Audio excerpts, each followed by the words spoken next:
আমার প্রিয় শিক্ষার্থীবৃন্দরা, তোমাদের সকলকে জানাই মন্ডল ইনস্টিটিউশনের পক্ষ থেকে স্বাগত। তো বন্ধুরা, আজ আমি তোমাদের জন্য বর্ধমান বিশ্ববিদ্যালয়ের সেকেন্ড সেমিস্টারের মাইনরের ইতিহাসে কিছু গুরুত্বপূর্ণ প্রশ্ন নিয়ে এসেছি। যে প্রশ্নগুলো আমি তোমাদের জন্য নিয়ে এসেছি সেগুলো তোমরা যদি খুব ভালো করে পড়ো তাহলে তোমরা 100% কমন পাবেই পাবে। তো চলো দেরি না করে শুরু করা যাক। আমি তোমাদের জন্য মান 5-এর প্রথম যে প্রশ্নটা রেখেছি সেটি হলো, হর্ষবর্ধনকে সকলতর পথনাথ বলা কতদূর যুক্তিসঙ্গত? দ্বিতীয় প্রশ্নটি হলো, আরবদের সিন্ধু বিজয়ের তাৎপর্য কী? তো বন্ধুরা, এই যে আমি তোমাদের যে প্রশ্নটা এখন দিলাম, এই প্রশ্নটা যদি না আসে তাহলে এর জায়গায় আর একটা প্রশ্ন আসতে পারে। সেটি হলো, আরবদের সিন্ধু বিজয় বিষয়ে একটি সমালোচনামূলক প্রবন্ধ লেখো। তৃতীয় প্রশ্নটি হলো, দেবপালের রাজনৈতিক কৃতিত্বের পর্যালোচনা করো।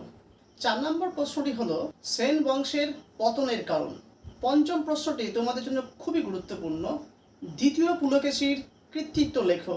ষষ্ঠ প্রশ্নটি হলো, সুলতান মাহমুদের ভারত অভিযানের কারণ, উদ্দেশ্য ও ফলাফল লেখো।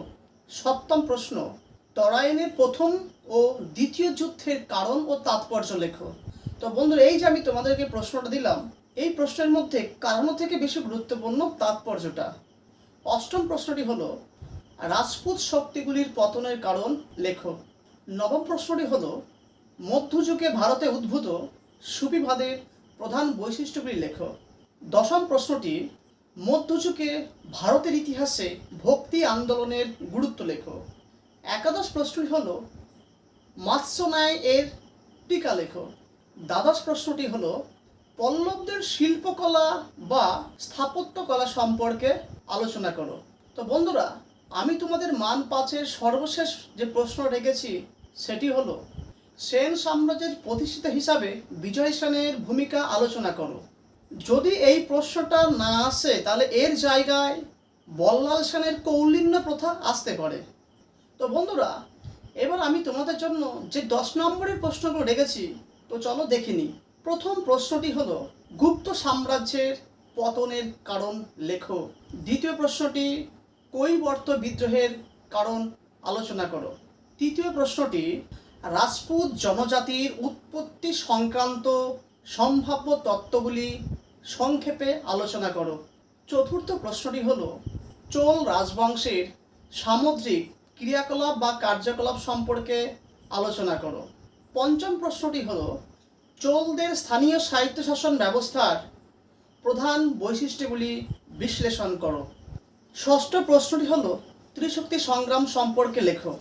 সপ্তম প্রশ্নটি হলো, ভারতীয় সমাজের উপর ইসলামের প্রভাব লেখো। অষ্টম প্রশ্নটি হলো, শশাঙ্কের কৃতিত্ব। নবম প্রশ্নটি, ধর্মপালের কৃতিত্ব লেখো। তো বন্ধুরা, আমি মান 10-এর তোমাদের জন্য সর্বশেষ যে প্রশ্নটি রেখেছি সেটি হলো, হর্ষবর্ধনের কৃতিত্ব আলোচনা করো।